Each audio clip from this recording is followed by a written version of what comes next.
Boa tarde a todos. Queria agradecer ao Ivan Valente o convite, é uma honra enorme para mim poder estar aqui. Cumprimentar os companheiros e companheiras de mesa, é um grande prazer. Dizer que eu estou um pouco intimidado aqui, muita gente. Minhas turmas na USP são bem menores. Então, não sei se eu vou conseguir dar conta aqui do desafio. Porque o meu papel aqui talvez seja um pouquinho diferente dos que me antecederam, né? Porque eu sou professor. O professor, normalmente, o que ele faz é colocar perguntas, né? E o meu papel aqui vai ser contribuir com talvez mais perguntas do que respostas, de tal maneira que peço a compreensão de vocês. Eu acho eu até pedi para ficar para depois, eu acho assim que no fundamental, eu acho que nós todos concordamos, pelo menos eu tendo a concordar com tudo que eu ouvi, no fundamental. Então eu queria dizer o seguinte, o que eu vou fazer aqui é uma série de considerações, eu vou aproveitar um pouco do que os companheiros falaram me antecederam e vou divergir, mas a divergência é na análise, na verdade não é nas conclusões, as conclusões são muito parecidas. Mas eu acho que numa hora como essa, e a hora que nós estamos vivendo, é a hora, no meu entender, do começo de uma crise no Brasil, uma crise política importante, porque ela está colocando questões centrais para a luta de classes no Brasil, como talvez não tenha sido colocado desde 1964. E eu não acho, vou dizer desde logo, que haja uma tendência de golpe militar, ou sequer nesse momento que a questão do golpe militar esteja colocada.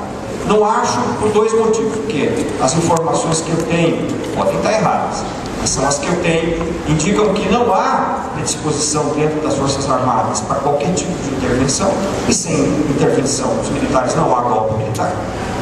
Segundo, nós não temos o clima de Guerra Fria que precedeu o golpe de 64, quando a divisão do mundo entre dois blocos acirrava esses acontecimentos que foram os golpes militares e que no caso brasileiro custaram muitíssimos anos de uma ditadura terrível que impôs derrotas enormes à classe trabalhadora e que, portanto, embora eu acredite que isso não esteja no horizonte, nós temos que pensar nessa conjuntura, porque o estresse democrático, o estresse da democracia, em certa medida é parecido com o de 64, embora este componente da intervenção militar, a meu ver, não esteja de fato colocado. É claro que, como disse o Frei Beto, é possível mesmo que nós passemos pelo menos 4 anos de grande turbulência econômica, política e social. Isso é muita coisa, 4 anos é muita coisa, né? E durante um período tão prolongado, que eu até diria, pode se prolongar ainda mais, ou menos, quando começa uma crise imprevisível, como ela vai terminar, muita coisa pode acontecer, até mesmo os militares começarem a se movimentar. Mas não é o que eu vejo no horizonte nesse momento. E nesse sentido, eu queria fazer uma observação em relação ao que disse o Guilherme. Veja, Guilherme, pode ser que eu esteja com informações equivocadas, mas não é a percepção que eu tive da manifestação de São Paulo.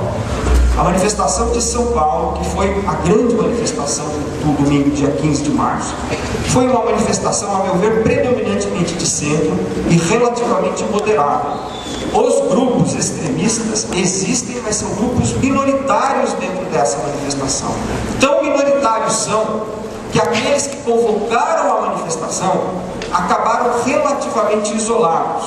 Me explico. Essas manifestações foram convocadas para pressionar pelo impeachment da presidente Dilma.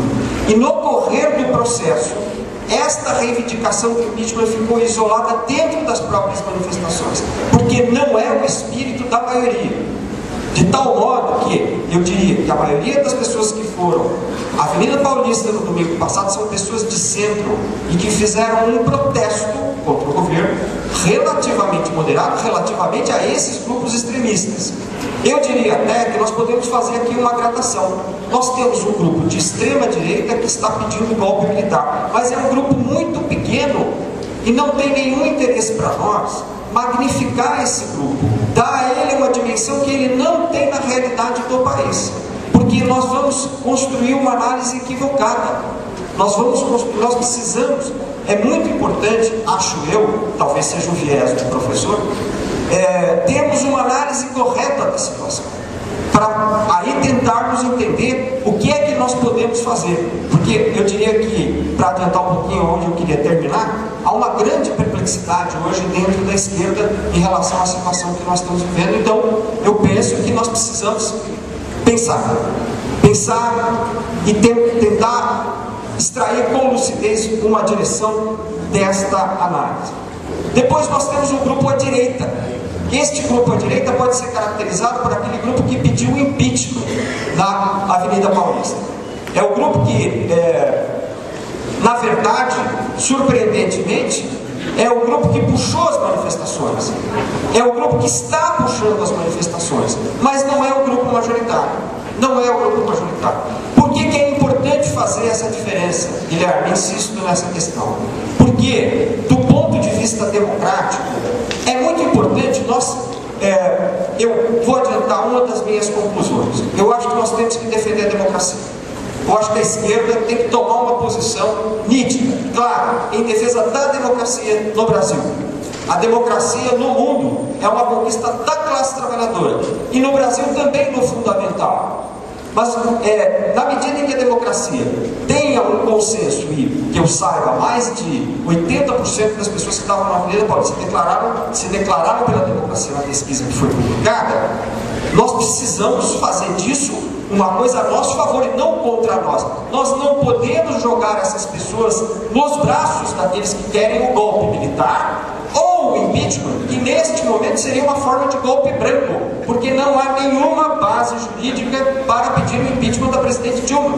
Nenhuma base jurídica. Portanto, a única justificativa para o impeachment é que é necessário politicamente tirar e, portanto, dar um golpe branco, como foi feito no Paraguai. Nós não podemos aceitar isso, por mais que nós tenhamos divergência. E o Guilherme sabe, e eu creio que os presentes também sabem, que eu tenho as mais decididas divergências em relação à política econômica que está sendo adotada no Brasil pela presidente Dilma. Esta política, eu vou dizer desde já, é indefensável.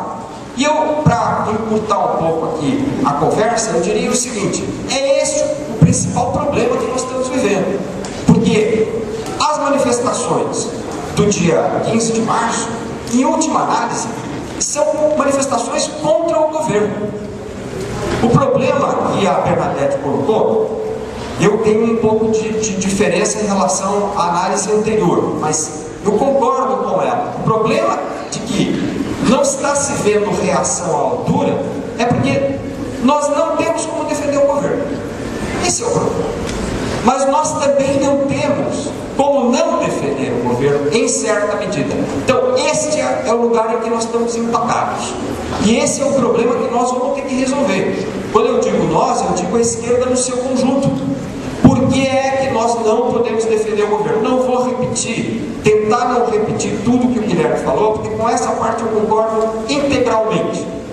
Mas, para sintetizar, eu diria o seguinte: eu não sou economista, vamos deixar de lado todas as questões técnicas. Do ponto de vista político, a esquerda não pode apoiar uma política econômica que provoca desemprego. Não pode, ponto final. Isso é suicídio político. Na verdade, é deixar de ser de esquerda. Não dá, porque o emprego é o eixo central da luta da classe trabalhadora. Não no sentido de que ela lute só por emprego, mas é que quando há emprego, a classe trabalhadora tem condição de lutar. E quando há desemprego, a espinha dorsal da classe trabalhadora está quebrada.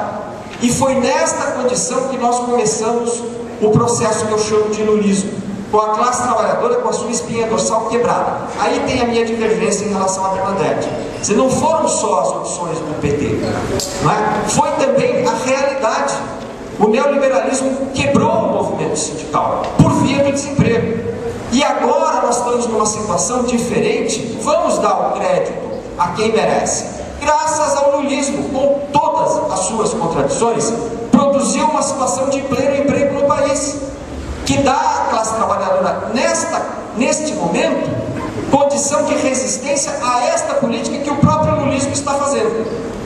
Portanto, esta é a contradição na qual nós estamos metidos e que é muito complicada. Eu diria que nós temos que encontrar uma maneira, eu não sei qual, de defender, além de defender a democracia, e portanto, que a presidente Dilma, por mais fraca que esteja, e ela realmente está começando o governo em condições, as condições mais fracas de início de governo que eu me lembre, ou portanto do pós-64, porque o ex-presidente Sarney, que também terminou o governo muito fraco, em todos os sentidos, começou o governo fazendo o plano cruzado. Começou fazendo uma série de outras medidas, mas logo depois fez um plano cruzado. O governo Fernando Henrique chegou no grau de rejeição a que este governo está submetido por volta de setembro de 99. Eu não me lembro de uma situação de em 3 meses o governo ter chegado ao ponto que ele chegou. E o pior de tudo é o seguinte: o desemprego, que aparentemente já começou, ainda é o desemprego resultante da fraqueza da economia de 2014. Ainda não começou o desemprego que vai ser resultado do ajuste fiscal que está se fazendo. Eu não quero fazer terrorismo, não sou partidário disso, e torço sempre pelo quanto melhor, melhor. Mas eu não posso me furtar a dividir com vocês as minhas preocupações. E as minhas preocupações é de que isso possa piorar muito.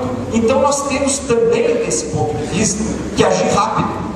Eu concordo inteiramente com o Guilherme que não há dúvida de que nós temos que buscar uma maneira de reverter este processo. Nós precisamos começar a agir, a esquerda precisa agir rapidamente, no sentido de impedir que este processo de desemprego continue, porque isso vai afetar centralmente a capacidade de luta da classe trabalhadora. Bem, eu queria me referir ainda a um componente da crise política que talvez não tenha sido tão mencionado, que é a questão da corrupção. Este caso da Petrobras é de fato um caso muito grave pelas suas dimensões. Evidentemente, todo mundo sabe que é uma demonização de direita do PT, que nós não podemos aceitar, dizer que a corrupção começa e termina com o PT. Isso evidentemente não é verdade. A corrupção é sistêmica no Brasil e infelizmente ela é sistêmica em todas as democracias. Esse é um problema cada vez mais importante dentro das democracias no mundo, o problema da corrupção. Existe um artigo recente, que foi citado ontem no debate que eu tive na USP, do Perry Anderson, que mostra um salto na qualidade da corrupção pós-neoliberalismo, e ele usa como emblema o caso italiano do Berlusconi. Vale a pena ler. Pois bem, sem evidentemente querer demonizar o PT, e até talvez um pouco estranho eu vir falar do PT aqui na casa do PSOL, mas eu não vou analisar aqui o PSOL porque eu não sou bobo, certo? Então eu vou falar do PT. Eu quero dizer o seguinte: eu acho que chegou a hora do meu partido rever a sua posição em relação a essa questão, porque evidentemente, volto a repetir, é claro que a corrupção não começa nem termina no PT, mas é inadmissível para um partido de esquerda que tenha qualquer envolvimento com a corrupção. Nós não podemos aceitar isso, não é? Porque isso nos tira a autoridade moral, e esta autoridade moral agora passa a ser essencial para que a gente possa encontrar um caminho para sair desta crise a favor da classe trabalhadora, em consequências a favor da classe trabalhadora e não contra a classe trabalhadora. Portanto, queria deixar registrado aqui esta posição. Não tenho fórmulas mágicas, mas acredito que é a hora também de enfrentar este problema. Muito bem, então nós temos um governo muito fraco que está vai encontrar enormes dificuldades para governar. É um governo isolado, relativamente isolado no parlamento. Todos vocês estão acompanhando qual tem sido o movimento do PMDB, E eu gostaria então de caminhar para uma conclusão no seguinte tipo. Eu acho que nós precisamos, como disse a Bernadette, nós precisamos construir uma frente. E eu acho que esta frente é absolutamente urgente, porque o PT sozinho não tem mais condição de dar uma direção para a esquerda brasileira. Não tem mais condição de dar sozinho uma direção para a esquerda brasileira. Mas o PT é fundamental nesta frente. O PT, a CUT e tudo que este setor representa. De tal modo que eu acho que uma das questões que estão postas para esta frente é construir um espaço de diversidade. Frente é isso. Se fossem todos iguais, não precisava ter frente. Seria um partido unitário. Não é o caso. Nós não vamos formar isso. E nesse sentido, Bernadette, eu acho que nós temos uma diferença em relação ao que foram os anos 80. Se eu estou entendendo bem a sua análise, esta grande frente a qual você referia foi o próprio PT, na qual